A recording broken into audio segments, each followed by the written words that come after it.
as Patrick, the Irish guy you saw. This is Abe.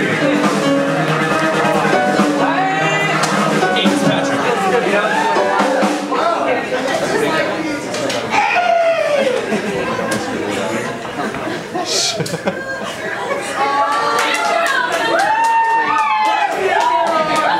Oh my God, that's good.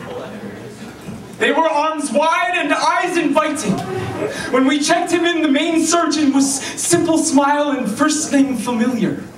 They'd never met, but they'd known countless incarnations of each other. Grandpa looked with thin white hair, PhD proud. He reeked of country club cologne and Republican campaign fundraiser optimism. American, my grandfather, he's a lifelong Democrat.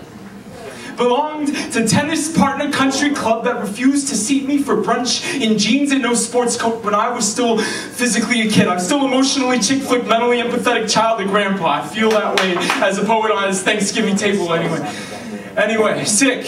My grandpa could have passed for his father. And the brain surgeon met us in the lobby, arms wide and eyes inviting. I fully expected him to bear hug all of us, my aunts and dad and grandma, like something evangelical, and his words to my grandpa were remarkably centering, simple, without condescension. He basically said, "Grandpa, family, comrades, welcome to the hospital." And that we were, welcome.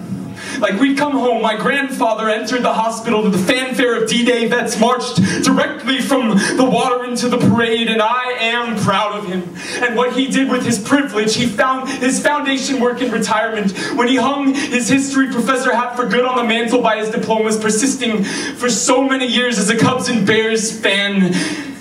The quintessential Chi-Town Cali cup of tea, my grandpa. But I remember two things evenly about his successful surgery and the 2-week recovery in a hospital room. We took time off work to decorate and watch football and berate the damn Republicans with him, and the party at his house he threw for the surgeons, where I spent as little time as possible explaining slam poetry to people I didn't want to sip champagne with.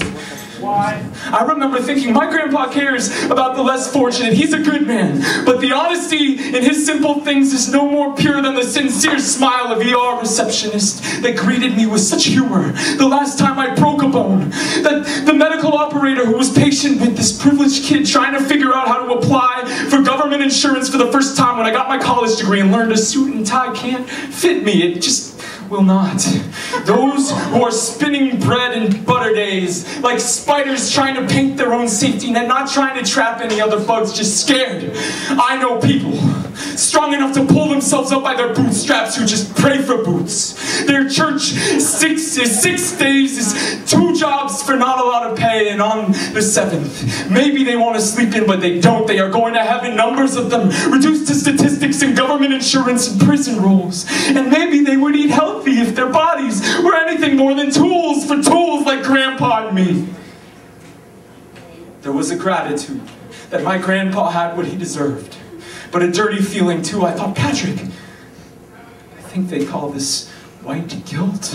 That I'm not so pure, so special. And I think it's good medicine sometimes, so I don't relax. You know, all this is a right because it is, but it's everybody's.